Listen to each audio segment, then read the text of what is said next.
महात्मा बुद्ध के जीवन से संबंधित महत्वपूर्ण तथ्य। महात्मा बुद्ध का जन्म कपिलवस्तु के समीप लुम्बिनी ग्राम में 566 ईस्वी पूर्व में हुआ। महात्मा बुद्ध की माता का नाम महामाया, पिता का नाम शुद्धोधन, मौसी का नाम महाप्रजावती गौतमी था, जिन्होंने इनकी माता की मृत्यु के बाद महात्मा बुद्ध का पालन पोषण किया। इनके बचपन का नाम सिद्धार्थ था। कालदेव तथा ब्राह्मण कौंडिन्य ने भविष्यवाणी की थी कि या तो ये चक्रवर्ती राजा बनेंगे या सन्यासी बनेंगे। महात्मा बुद्ध का विवाह यशोधरा गोपा से 16 वर्ष की आयु में हो गया और इनके पुत्र का नाम राहुल था। इन्होंने गृह त्याग महाविनिष्क्रमण जिसको कहते हैं 29 वर्ष की आयु में किया। इनके प्रथम गुरु का नाम आलार कालम और द्वितीय गुरु का नाम उद्दालक रामपुत्र था। 6 वर्ष तक इन्होंने उरुवेला के जंगलों में कठोर तपस्या की। उसके बाद इन्होंने सुजाता के हाथ से खीर खाकर कठोर तप को भंग किया।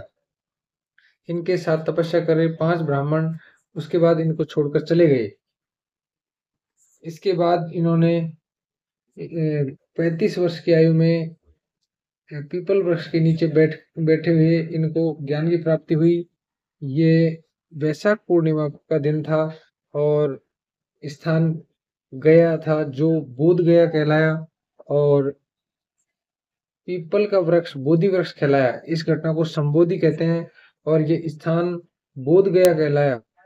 इनका प्रथम उपदेश सारनाथ में दिया जिसको धर्म चक्र प्रवर्तन कहा और उन्हीं 5 ब्राह्मणों को दिया जो इनको कठोर तपस्या के दौरान सुजाता की खीर खाने से छोड़कर चले गए थे पथ भ्रष्ट समझकर।